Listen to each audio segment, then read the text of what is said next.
What's up, guys, and welcome to my review for the 355. Before I start talking about the film, I want to give a very special thank you to Daniel N., viewer and subscriber of the channel, who sent me 2 free tickets to see this movie. I was able to go with my girlfriend to watch this film. So thank you very much. And to be honest with you, I don't know if I would have seen this film otherwise. The trailers just, I don't know, it seemed very cheesy to me. And just, I don't know, something about seeing those trailers just didn't really work for me. But I said, you know what? I'm going to go see the film now. Thank you so much, Daniel, for giving me the opportunity to do that. And here we are. You know, it's directed by Simon Kinberg, which was a big surprise to me. This is his second feature film after X-Men Dark Phoenix. Of course, he's a producer, and some would say, including myself, that he's a better producer than he is a director. That would be like saying if Kathleen Kennedy came in to direct the next Star Wars film. I don't think that would end very well either. She's better off as a producer. But, yeah, look, the 355 is a film where I just wasn't really interested in seeing it. But guess what? I didn't hate the movie. I didn't really like it, but I didn't really dislike it at the same time. I was kind of right in the middle with it. And that mainly goes to do with probably the directing and some of the camera work and camera style. Not really a fan of, you know, some of the shots and how the camera kind of zooms and zooms out and just the editing of certain things and just some camera choices, angle choices is just tiny little nitpick stuff, I guess. That would be nitpicks, but that, you know, wasn't a strong element of the film. It's competently shot, but I don't think it's the best cinematography you've ever seen. I think the Scream film that just came out has better cinematography than this, if we're comparing 2022 new releases. Simon Kinberg also co-wrote the screenplay to this film, and look, I think there's a pacing issue here. I think it comes down to the editing room and the script. There's some stuff that happens in this movie that we kind of go in circles.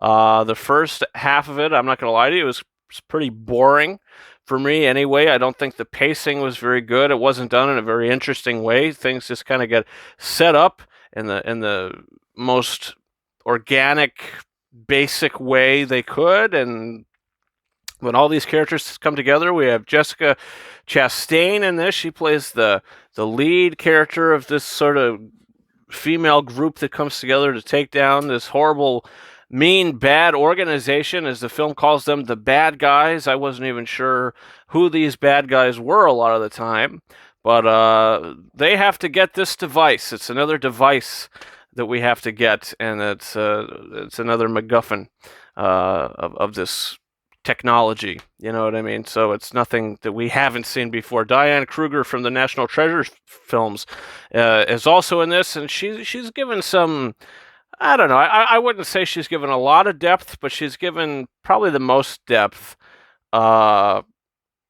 She's probably given the most depth of the group. I think Jessica Chastain's character is pretty basic.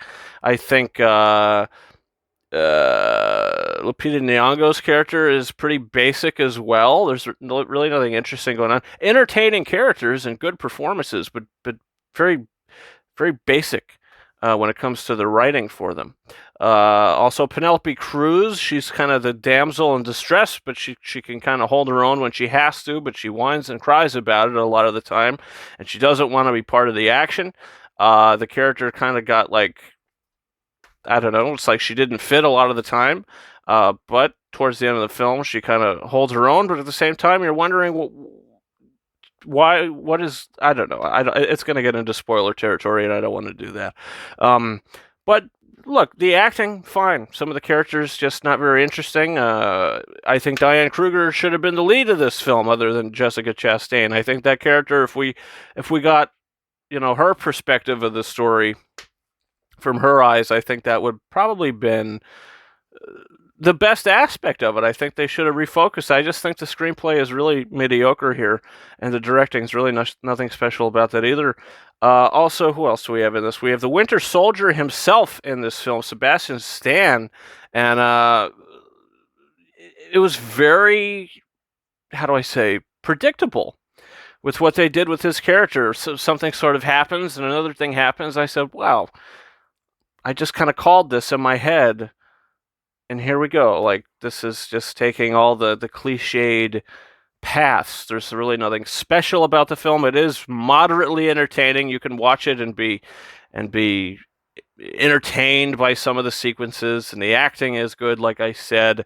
But overall, the film is just mediocre. And, I didn't like it. I didn't dislike it.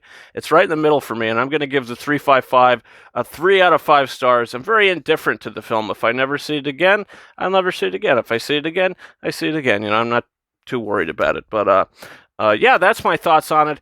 Thank you again, Daniel N., for allowing me to see this film, giving me the opportunity to see this film. So thank you so much again.